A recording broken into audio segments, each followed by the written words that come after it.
తాకట్టులో ఉన్న బంగారాన్ని విడిపించి ఆ రోజున్న మార్కెట్ ధర కట్టి మిగిలిన డబ్బును మీకు అందిస్తుంది కొమ్మూరి గోల్డ్. నమస్కారం గురువు గారు. ఆశీర్వచనం. ముఖ్యంగా విజయవాడ కనకదుర్గ అమ్మవారిని ఆరాధించడం వల్ల విశేషమైన ఫలితాలు కలుగుతాయంటారు. గతంలో మీరు చెప్పున్నారు, ఆ అమ్మవారిని ఆరాధించడం వల్ల అప్పులు కూడా క్రమేణా తొలగిపోతాయని చెప్పున్నారు. ముఖ్యంగా ఆ అమ్మవారిని ఆరాధించే క్రమంలో ఎలాంటి నియమాలు పాటించాలి? ముఖ్యంగా మాండలికంగా ఆరాధించాలా, లేకపోతే వారంలో ఒక్కరోజు ఆరాధిస్తే సరిపోతుందా? సో అమ్మవారి అనుగ్రహం కలిగి ఆర్థికంగా బాగుండాలి అని అంటే, రుణ బాధలు తొలగిపోవాలంటే అసలు ఎలా ఆరాధించాలి, ఏ పరిహారం చేయాలి, ఫలితాలు ఎప్పటిలోగా చూడొచ్చు అంటారు మనం? శ్రీ మహాగణాధిపతయే నమః. ఐం మహాసరస్వత్యే నమః. శ్రీ లలితాంబికాదేవియే నమః. విజయవాడ కనకదుర్గా అమ్మవారు, ఆమె పేరే కనకదుర్గా అమ్మవారు. కనకదుర్గ అంటే బంగారుమయమైన, కనకం అంటే బంగారు. అవును. అంతేకాకుండా యావత్ ప్రజానీకము మీద కనికరము చూపించగలిగినటువంటి అమ్మవారు. నిజమైన భక్తుడికి నిజమైనటువంటి కరుణ చూపించేటువంటి అమ్మవారు. అమ్మవారు లోకమాత జగజ్జనని. ఆమె కరుణ ఎవరి మీద ఉండదు, అందరి మీద ఉంటుంది. ఆమెను ఆరాధించుకునేటువంటి విధానములో మనము చేసుకోవాల్సినటువంటి పనులతో చేసుకుంటే తప్పకుండా ఆమె కరుణిస్తుంది. మనకు బాధ వచ్చినప్పుడు ఏదైనా దెబ్బ తగలడము ఇంకోటి జరిగితే అమ్మ అంటాం. ఆ అమ్మ ఎవరు? మన అమ్మ కాదు, లోకాలను ఏలేటువంటి అమ్మ జగజ్జనని. అమ్మలగన్నయమ్మ ముగురమ్మల మూల పుటమ్మ అని మనం చెప్పుకుంటాం. అలా అమ్మవారిని, తన కనకదుర్గాదేవిని ఏ విధముగా ఆరాధిస్తే మీరు అడిగినట్టుగా అన్ని రకాల యోగాలు కలుగుతాయి అనేది ఇక్కడ ప్రామాణికం. మీరు బాగా చూడండి, మనం గమనించాలి. ఎప్పుడు కూడా కనకదుర్గా అమ్మవారిని ఎప్పుడు కూడా పసుపు పచ్చని ముఖముతోనే ఉంటుంది. అవును కదా. అందుకనే దీక్ష తీసుకున్నా కూడా భవానీ మాల అని తీసుకుంటే పసుపు పచ్చని వస్త్రాలు వేసుకొని తీసుకుంటారు. అవును. మనము గుళ్ళో అయినా కనకదుర్గా అమ్మవారికి దగ్గరలో ఉండేటువంటి వాళ్ళు దుర్గా అమ్మవారి గుడికి పోయినా, లేదు కోటాను కోట్ల మంది ప్రజలు ఉన్నారు కాబట్టి ఒకరొకరు ఒక్కొక్క చోట ఉంటారు. ఎన్నో వేరే వేరే దేశాల్లో ఉండేవాళ్ళు, వేరే రాష్ట్రాల్లో ఉండేవాళ్ళు. ఎవరికైనా కనకదుర్గా అమ్మవారి యొక్క అనుగ్రహం కలగాలి అన్నప్పుడు అమ్మవారి గుడికే వెళ్ళక్కర్లేదు. ఓకే. శుక్రవారం నాడు, మంగళవారం నాడు, ఇలా మంగళవారాలు శుక్రవారం 2 వారాలు చేయాలి. 2 అమ్మవారికి చాలా అత్యంత ప్రాధాన్యతతో కూడుకొని ఉన్నటువంటివి. ఈ 2 వారాలు గనక నిష్ఠగా మన కోరికలు, ఎటువంటి కోరికలైనా సరే, ఏమిటి, అనేక రకాల కోరికలు ఉంటాయి. అవును. ఏదో నాకు భూపరంగా ఇబ్బందులు ఉన్నాయి, భూమి పరంగా, కేసుల పరంగా ఇబ్బందులు ఉన్నాయి, డబ్బు పరంగా ఇబ్బందులు ఉన్నాయి, కళ్యాణ పరంగా ఇబ్బందులు ఉన్నాయి. ఇబ్బందులు అనేకం. ఏ ఇబ్బంది అయినా కావచ్చు. ఈ ఇబ్బందికి ఇదే చేయి, ఆ ఇబ్బందికి ఇదే చెయ్యి అని కాదు.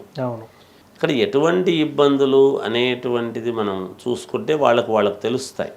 ఆ ఇబ్బందుల్లో ఉండేటువంటి వాళ్లకు అమ్మవారిని మనం ఏ విధంగా ఆరాధించాలి? మేము ప్రతి నెల అమ్మవారి గుడికి వెళ్తున్నాం గురువుగారు, లేదా 6 నెలలకు ఒకసారి వెళ్తాము గురువుగారు, అమ్మవారి దర్శనం చేసుకొచ్చుకుంటున్నాం గురువుగారు, నేను కనకదుర్గ అమ్మవారిని ఒకసారి మనసులో ధ్యానం చేసుకుంది, ఏ పని చెయ్యను గురువుగారు, ఇలాంటివేవో చెబుతూ ఉంటారు. సరే, వాటెవరి ఏదన్నా కావచ్చు.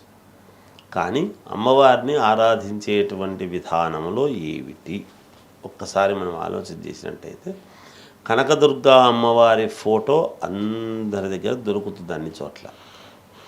మన ఇంట్లో ఉంటే పరమ పుణ్యప్రదం. అంతకంటే ఇంకొకటి వేరే ఎటువంటి ఇబ్బంది ఉండదు కాక ఉండదు. సూపర్. ఇంట్లో ఉందనుకో మంచిదే కదా, అందులో సందేహం ఏముంది? దాంట్లో మనం చేయాల్సింది ఏమిటి అంటే 3 ప్రమిదలు తీసుకోవాలి. ఓకే. ఒక దాంట్లో ఒకటి ఒక దాంట్లో ఒకటి ఉమ్. 3 మామూలుగా ఒక ప్రమిద పెట్టి దీపారాధన చేస్తాం. దీపావళి పండగ వచ్చినా ఇంకోటి వచ్చినా. ఉమ్. అలా కాకుండా ఒక దాంట్లో ఒకటి ఒక దాంట్లో ఒకటి 3 ప్రమిదలు పెట్టడం. ఉమ్. 3 ప్రమిదలు పెట్టిన తర్వాత పైన ఉన్న ప్రమిదకు ఏం చేయాలి అంటే పసుపు బాగా పట్టించడం. ఓకే. ప్రమిదకు ఎక్కడ కింద చుట్టూ ఓకే. అడుగు భాగం ఉమ్. పట్టించిన తర్వాత ఒత్తులు ఉంటాయి. ఉమ్. త్రివర్తి సంయుక్తం అన్నాడు కాబట్టి ఓకే. 3 ఒత్తులు కలిపి ఒకటిగా చేసుకోవటం. ఒకటిగా చేసుకున్నప్పుడు ఆ 3 ఒత్తులకు కూడా ఉమ్. కాస్త జిడ్డు పట్టించుకొని పసుపు పట్టించడం. ఓకే. జిడ్డుతోనే, నీళ్ళతో కాదు, ఓకే. నెయ్యితో కానీ దేనితోనో కానీ ఉమ్. మామూలుగా 3 ఒత్తులు ఏకీకృతం చేసి ఈ 3 ప్రమిదలు కింద ఉండే ప్రమిదలకు అక్కర్లేదు, పైన ఈ ఒత్తి వేసేటువంటి ప్రమిదకు మాత్రమే కింది పక్క పసుపు పట్టించడం. ఉమ్. ఆ ప్రమిదకు మొత్తం పసుపు పట్టించడం. ఉమ్. మనం ఏదైనా చెంబుకు కానీ ఇంకో దానికి కానీ పసుపు పట్టిస్తాం కదా, అవును. అలా పసుపు పట్టించవచ్చు. అలా పసుపు పట్టించిన తర్వాత 3 ఒత్తులు వేసిన తర్వాత 3 రకాల నూనె, అంటే ఏమేమిటివి, ఉమ్. నువ్వుల నూనె, ఉమ్. కొబ్బరి నూనె, ఉమ్. ఆవు నెయ్యి, ఉమ్. ఈ 3 కలుపుకొని ఉమ్. 3 దాంట్లోకి వేయటం సమపాళ్ళుగా. ఉమ్. అదొక స్పూన్ అదొక స్పూన్ అదొక స్పూన్, లేదా ఇది 2 స్పూన్లు అది 2 స్పూన్లు అది 2 స్పూన్లు, ఉమ్. సమపాళ్ళుగా ఉండాలి ఏది చేసినా. ఓకే. అలా 3 రకాల నూనె అందులో వేయటం. ఉమ్. వేసిన తర్వాత ఈ 3 ప్రమిదలు ఎక్కడ పెట్టాలి, ఉమ్.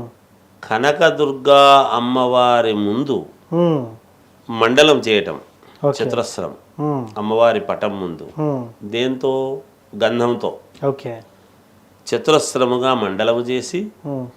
3 తమలపాకులు తీసుకోవటం. ఉమ్. 3 తమలపాకులు ఏమిటి, కొసలు ఇటు ఇటు ఇటు పెట్టడం. ఓకే. ఇలా 3 ఉండేట్టుగా తమలపాకులు అలా పెట్టి ఆ తమలపాకుల మీద ఈ ప్రమిదలు పెట్టడం. ఓకే. పెట్టి దీపారాధన చేయటం. ఉమ్. సహజంగా ఉమ్. దీపారాధన చేస్తున్నప్పుడు, చేసిన తర్వాత అయినా చేసినాక దుమ్ దుర్గాయై నమః, దుమ్ దుర్గాయై నమః, దుమ్ దుర్గాయై నమః అనేటువంటి ఈ మంత్రాన్ని ఉమ్. 108 సార్లు చదువుకోవడం. ఓకే. ఇది దీపం అంతా కూడా పెట్టి ఉంటారు కదా, అవును. ఈ పెట్టిన దాని చోట చుట్టూ రౌండ్గా బియ్యపిండితో ఓ ముగ్గులాగా రౌండ్ చక్రంలాగా వేయటం. ఓకే. బియ్యపిండితో ఉమ్. వేసి పెట్టి అప్పుడు దీపారాధన చేయటం. ఉమ్. చేసి ఈ దుమ్ దుర్గాయై నమః అనేటువంటి నామాన్ని 108 సార్లు అమ్మవారినే ధ్యానిస్తూ చదువుకోవటం. ఓకే. ఇది ఏం పెద్ద కష్టమైన పనేమి కాదు. అవును. అది ప్రతి శుక్రవారము ప్రతి మంగళవారము ఉమ్. దానికో సమయం ఉంటుంది. ఉమ్. సాయంకాలము 6 నుంచి 7 గంటల లోపల చేస్తేనే దానికి పుణ్యప్రదం. ఓకే. లేదా మేము ఆ సమయంలో చేయలేకపోయినాం అనుకునేటువంటి వాళ్ళు రాత్రి 9:30 నుంచి 10 లోపల చేయటం. ఓకే.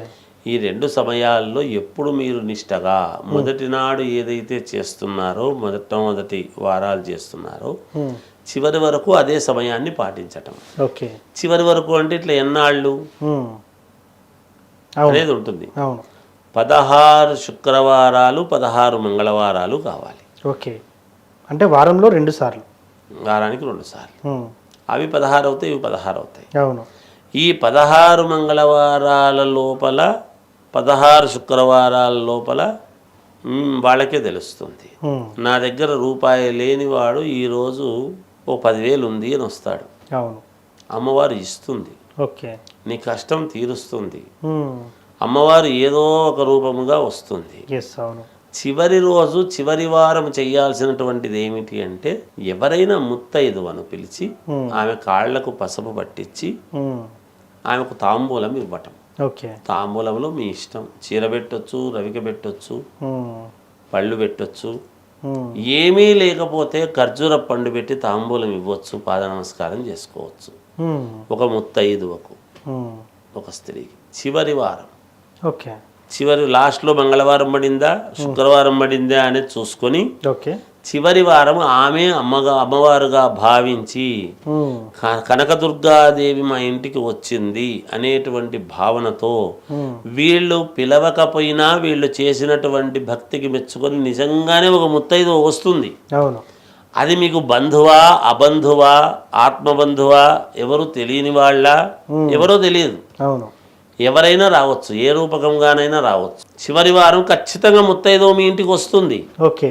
ఇది అమ్మవారి అనుగ్రహం. నేను చెప్తున్నా, అక్షర సత్యమైనటువంటి మాట చెప్తున్నా, మీరు వెతకనక్కర్లేదు, ఆటోమేటిక్ గా జరిగిపోద్ది. ఆటోమేటిక్ గా ఒక ముత్తైదువ అనుకోకుండా మీరు పిలవకపోయినా మీ బంధువే కావచ్చు, అక్క కావచ్చు, తోడపుట్టింది కావచ్చు, లేదా ఇంకోరు కావచ్చు, ఎవరైనా సరే ఒక ముత్తైదువ ఇంటికి సడన్ గా వస్తుంది లాస్ట్ వారం. ఆ అమ్మవారు తోసుకొచ్చేస్తుంది. అమ్మవారుగా ఎప్పుడు రాదు, ఏదో ఒక మనిషి రూపంలోనే రావాలి. అవును. అలా వచ్చినప్పుడు ఆమెకు ఆ రోజు మన ఇంట్లో స్వీటు ఏదో ఒకటి పెట్టి తాంబూలం ఇచ్చి ఆమెకు తృప్తి చేసి పంపించండి. ఓకే. తప్పకుండా మీ కష్టం తీరకపోతే నన్ను అడగండి, నాది బాధ్యత. గుండెల మీద చేసుకొని చెప్తున్నారు అసలు. అదే చెప్తున్నా నేను, అమ్మవారి అనుగ్రహం తప్పకుండా జరుగుతుంది, జరగకపోతే నన్ను అడగండి. సో అక్కడితో ఆ పూజ ముగించుకోవచ్చా గురువు గారు? మరి అంతే, 16 రోజులతో అయిపోయింది అక్కడికి. వీళ్ళు మీ కష్టం తీరిపోయింది కదా. అంతే కదా. ఇంకొక కష్టం ఉంటే ఇంకొక కష్టానికి మళ్ళీ మొదలు పెట్టుకో. అంతే. కానీ 10 కష్టాలు ఒకటే చోట తీరాలని అనుకోవద్దు. నీకు బలమైన కష్టం ఏది ఉందో అది తీరడానికి కోరుకో. సో ముఖ్యంగానైతే చాలా చక్కటి పరిహారం చెప్పారు సార్. సో మీరు కరాఖండిగా చెప్పేశారు, ఫలితం రాకపోతే నన్ను అడగండి అని చెప్పేసి. సో అమ్మవారిని ఆరాధించడం వల్ల ఎలాంటి ఫలితాలు చూస్తారని చాలా చక్కగా చెప్తున్నారు. ధన్యవాదాలు. జయోస్తు.